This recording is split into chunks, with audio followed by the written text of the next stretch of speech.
लोकसभा चुनाव 2024 से पहले देश के अलग अलग कोने में खबरें सामने आ रही हैं कि ईवीएम के खिलाफ बैलेट पेपर से दोबारा चुनाव कराने की मांग लगातार की जा रही है।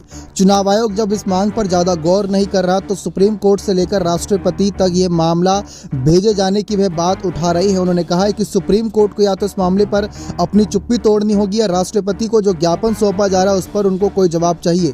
इस बीच अगर बात करें तो सुप्रीम कोर्ट के कुछ फैसले आए थे जो कि जनवरी 2021 की रिपोर्ट का इशारा करते हैं। जनवरी 2021 चुनाव का तो हर साल ही रहता है कहीं ना कहीं, लेकिन साल 2021 की अगर इस रिपोर्ट की बात करें तो सुप्रीम कोर्ट ने तब चुनावों में इलेक्ट्रॉनिक वोटिंग मशीन का इस्तेमाल बंद करने का जो फैसला था, चुनाव आयोग के निर्देश देने के लिए दायर याचिका जो थी उस पर विचार करने से इनकार कर दिया था। अदालत ने तब कहा था कि याचिकाकर्ता को पहले हाई कोर्ट जाना चाहिए।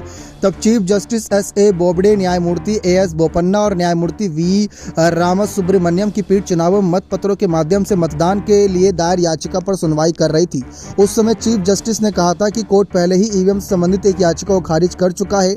तब उसने कहीं ना कहीं दिसंबर महीने की शुरुआत में सुप्रीम कोर्ट ने ईवीएम की जांच की मांग वाली याचिका को खारिज कर दिया था। इस याचिका को मंसूर अली खान ने दायर किया था। उनका कहना था कि ईवीएम के साथ छेड़छाड़ की जा सकती है।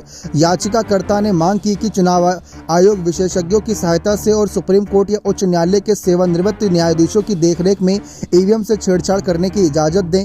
एक ऐसी याचिका को वकील मनोहर लाल शर्मा ने भी तब दायर किया था जिसमें ईवीएम की विश्वसनीयता पर सवाल उठाए गए थे, लेकिन सुनवाई से इनकार कर दिया गया। तब हाईकोर्ट जाने का उनको तब फैसला दिया था। ये 2021 की रिपोर्ट है।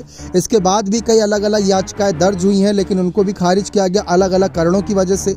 चुनाव आयोग लगातार भरोसा जता रहा है कि उनके ईवीएम में कोई गड़बड़ी नहीं, कोई भी यहाँ पर धांधली नहीं है, कोई ऐसा पुख्ता सबूत नहीं रहता यहाँ पर विपक्षियों के पास जो चुनाव आयोग के खिलाफ या ईवीएम के खिलाफ बातें रखते हैं। इस बीच आपने राष्ट्रपति द्रौपदी मुर्मू महामहिम जो हैं देश की, उनके नाम भी कई ज्ञापन देखे होंगे जो अलग अलग क्षेत्रों से भेजे गए, जिसमें ये मांग की जा रही है कि ईवीएम जो कि इस समय सत्यता पर खरा नहीं उतर रहा है उसको बंद करके दोबारा मतपत्र से ही चुनाव होने चाहिए इस बार देश के आम चुनाव।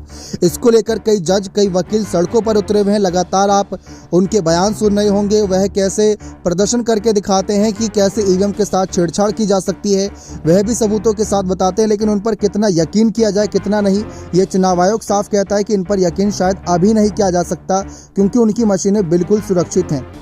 तो सुप्रीम कोर्ट भी पहले कई याचिकाओं को खारिज कर चुका है। राष्ट्रपति महामहिम द्रौपदी मुर्मू के पास जो ज्ञापन पहुंचे हैं उस मामले पर भी अभी तक कोई फैसला नहीं हुआ। देखते हैं कि लोकसभा चुनाव इस बार ईवीएम से ही होते हैं या जो जितने भी लोग मोर्चाबंदी कर रहे हैं उनका कोई मकसद है, उस मकसद में क्या वे कामयाब हो पाएंगे, ये देखना भी दिलचस्प रहेगा। बने रहें चैनल के साथ। बहुत बहुत धन्यवाद।